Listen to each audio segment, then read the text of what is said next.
So for our first lesson, we have systems of linear equations. Let us review first the definition of a linear equation. A linear equation in n variables x sub 1, x sub 2, x sub 3, and so on up to x sub n has of this form. We have a sub 1 times x sub 1 plus a sub 2, x sub 2, plus a sub 3, x sub 3, plus and so on, plus a sub n, x sub n equals b, where a sub 1, a sub 2, so on, are called the coefficients, or called the numerical coefficients. And b here is called the constant term, which is a real number. The first numerical coefficient, which is in this case, the a sub 1, is called the leading coefficient.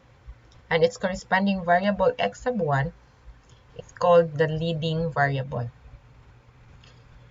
Note that a linear equation has no products or roots of variables, and no variables involved in trigonometric, exponential, or logarithmic functions. Also, variables appear only to the first power. To make this clear, we have the following examples. We have 3x plus 2y equals 7, 1/2 x plus y minus pi z equals square root of 2, sine pi x sub 1 minus 4x sub 2 plus x sub 3 equals e squared. So these are some of examples of linear equations, while these are examples of nonlinear equations. xy plus z equals 2 is nonlinear since we have a product of two variables x and y. Also, e raised to x minus 2y equals 4 is nonlinear since x appears as exponent of the natural number, or also known as the Euler's number e. And lastly, for the third one, we have sine x sub 1 plus 2x sub 2 minus 3x sub 3 equals 0 is nonlinear since the variable x sub 1 involves the trigonometric function sine.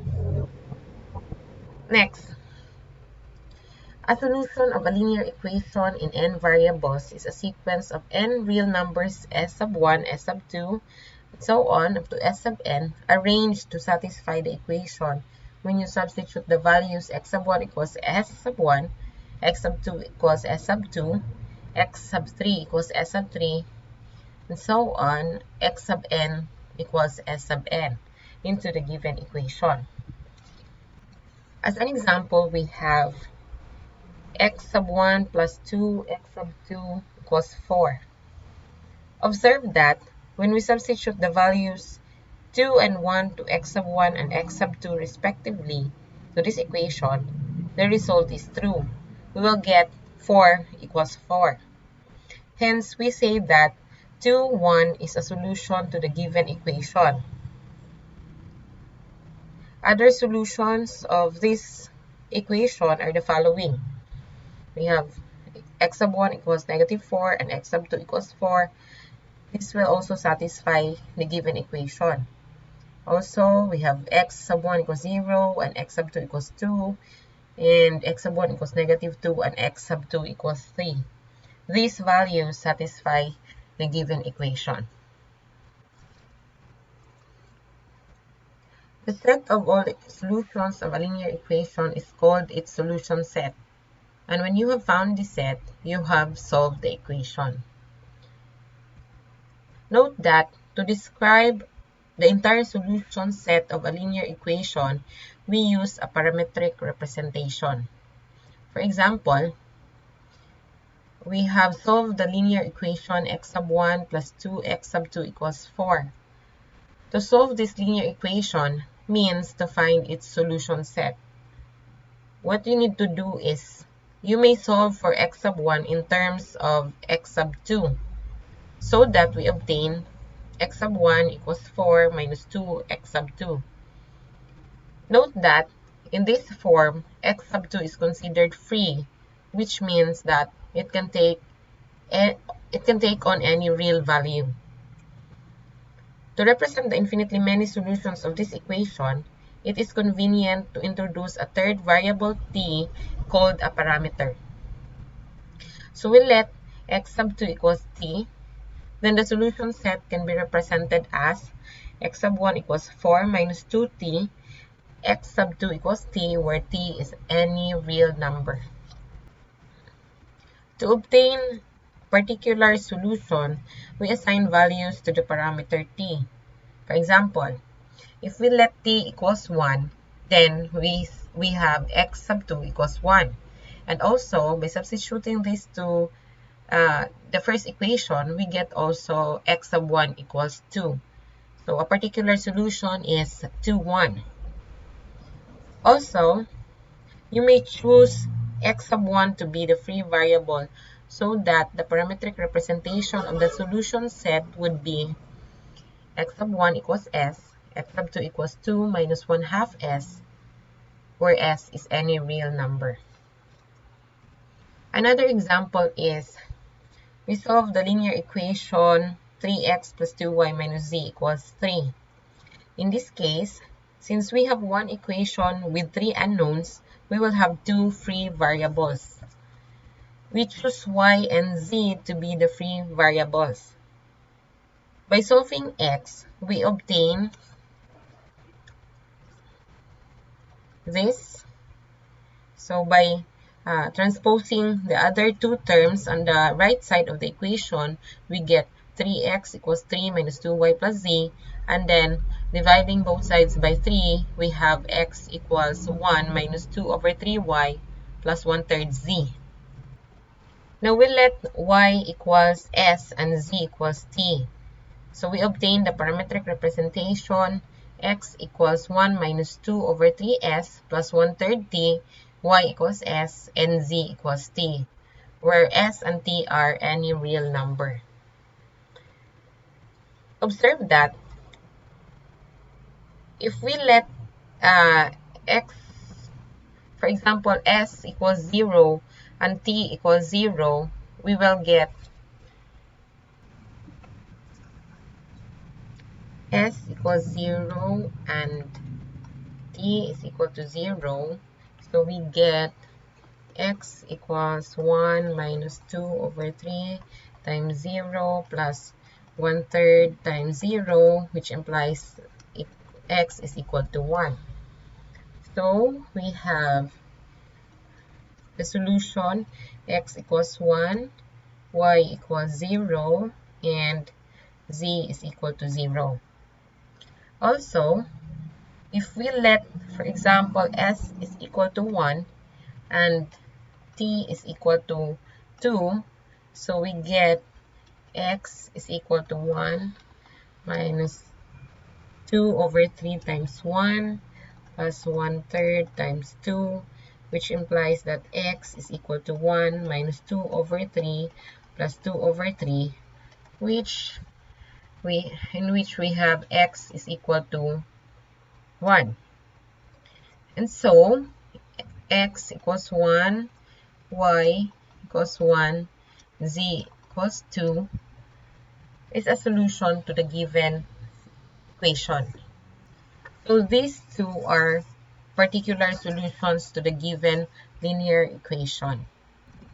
Next, we have the definition for the system of linear equations. A system of m linear equations in n variables is a set of m equations, each of which is linear in the same n variables. So this is a system of linear equations with m number of equations and with n variables. A solution of a system of linear equation is a sequence of numbers s sub 1, s sub 2, and that is a solution of each of the linear equations in the system. For example, given the system of two equations and two variables, its solution is x sub 1 equals negative 1 and x sub 2 is equal to 3. Note that when we substitute these values to the two equations, we have 3 times negative 1 plus 2 times 3, which is equal to negative 3 plus 6 equals 3. Also, negative times negative 1 plus 3 equals 1 plus 3 equals 4. Thus, negative 1 and 3 satisfy both equations. On the other hand, x sub 1 and x sub 1 equals 1 and x sub 2 equals 0 is not a solution of the system.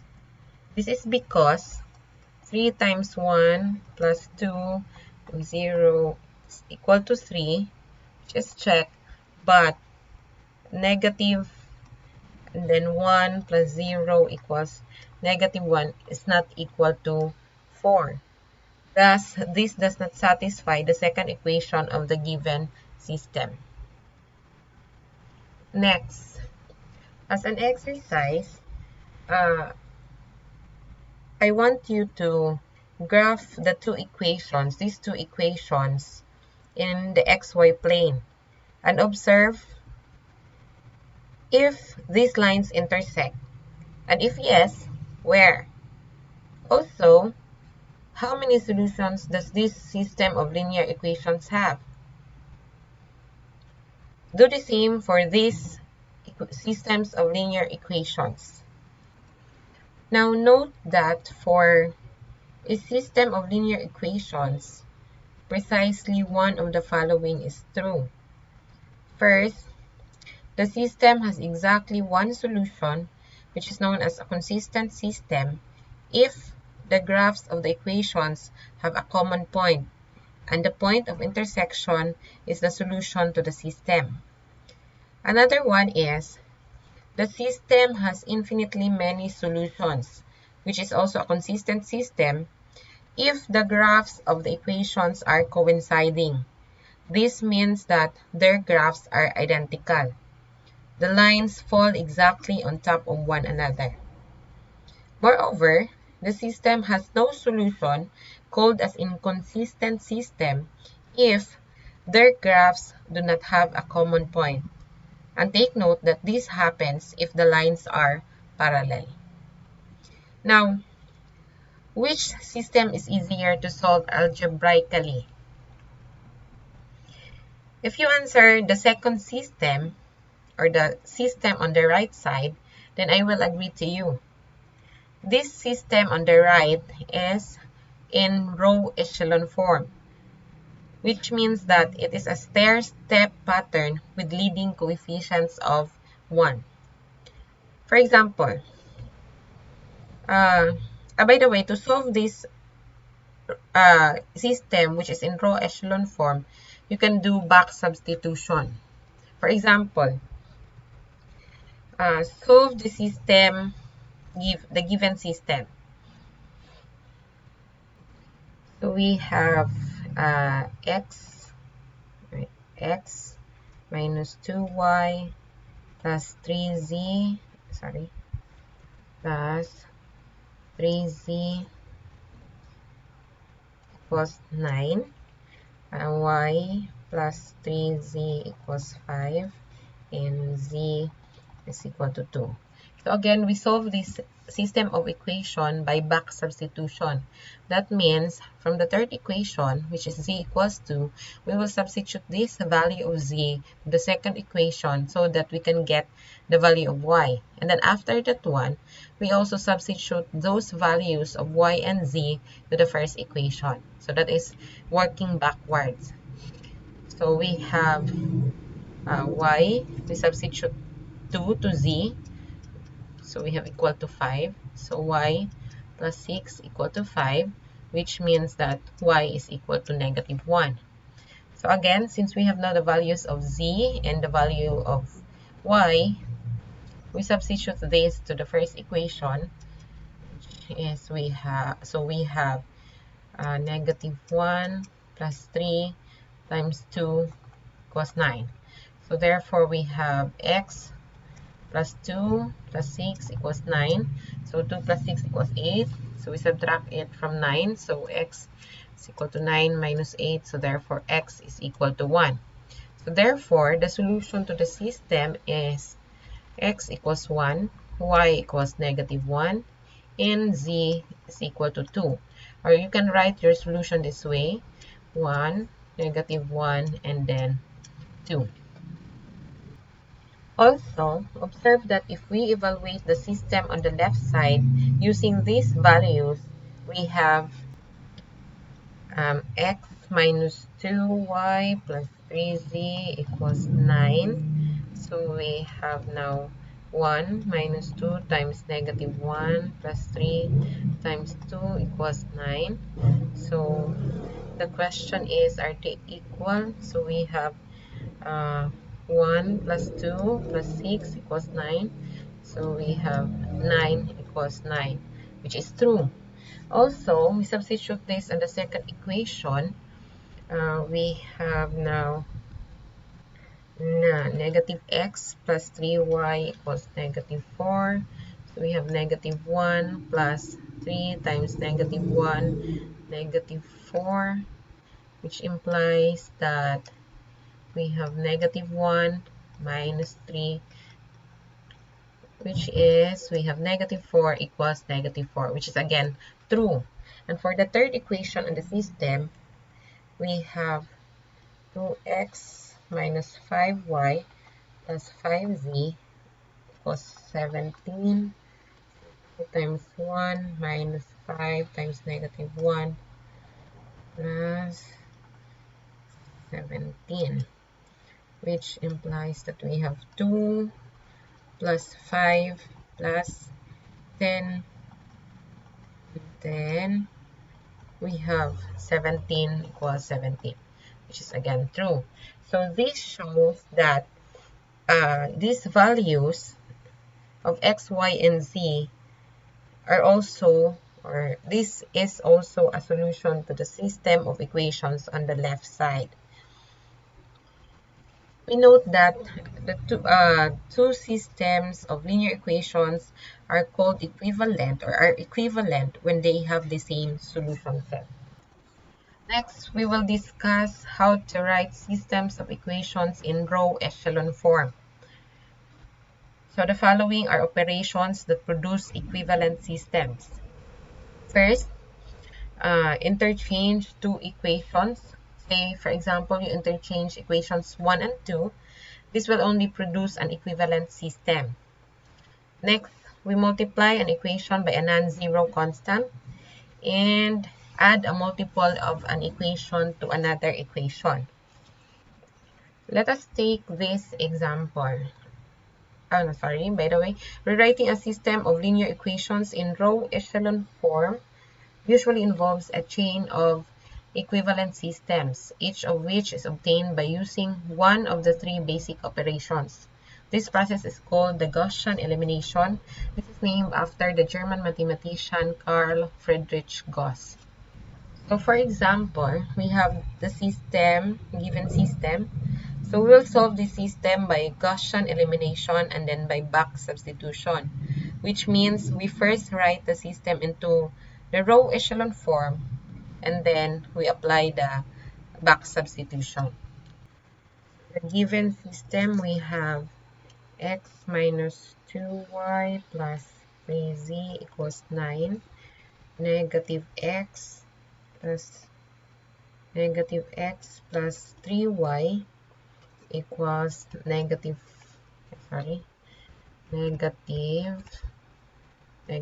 4, 2x plus, that's minus 5y plus 5z equals 17. So since the first equation has already a leading coefficient of 1, then we need not to interchange equation 1 with the other equations. What we need to do is we need to eliminate the variables x on the variable x on the second and the third equation. So to do this, we can simply add equations 1 and 2 to produce new equation 2. Because by adding these two equations, we know that x plus negative x is equal to 0. So we write x minus 2y plus 3z equals 9. And then again, we add equations 1 and 2. So we have x will be eliminated. We have negative 2y plus 3y. We have y. And then plus 3z. We add 9 plus negative 4, which is equal to 5. So this time, our second equation has no x. Next, we want to eliminate x on the third equation. So to do this, we can apply the third operation. That is, we multiply equation 1 by negative 2, and then we add the result to equation 3, so that we get a new equation 3. That is, we have, again, we multiply by negative 2. So we have here, so the result, we have negative 2x plus 4y minus 6z equals negative 18. You may do this in a scratch paper, or you can do it mentally. And then we add this to the third equation. We have, again, our target is to eliminate x. So they must have opposite sign, but equal numerical coefficient with opposite signs rather. So when we add this, we have, this will be eliminated, or this becomes 0. We have negative y minus z, which is equal to negative 1. So this will be now our new third equation. Negative y minus z equals negative 1. Next, since we want a stair-step pattern, okay, so we need to eliminate y in the third equation. So what do we do? So again, we copy the first and the second equations. We change only the third equation. So we have, to eliminate y, we can just simply add these two equations, equation 2 and equation 3. So by adding, this becomes 0. This becomes 2z and then equal to 4. Now, since we want leading coefficients to be 1, so we need to remove 2 here. So we do that one by dividing both sides by 2. So therefore, we get now x minus 2y, 3z equals 9. Okay, divide both sides by 2. So that means we have z is equal to 2. So this is now our row echelon form of the system of equation. So our target is to solve for x, y, and z. So we do the back substitution, just like what we did a while ago. So we substitute the value of z to the second equation. So we have y plus 3 times 2 equals 5. So we get y equals 5 minus 6, so that is negative 1. So we get now the y. We got now the y, and then we substitute these values of y and z to the first equation.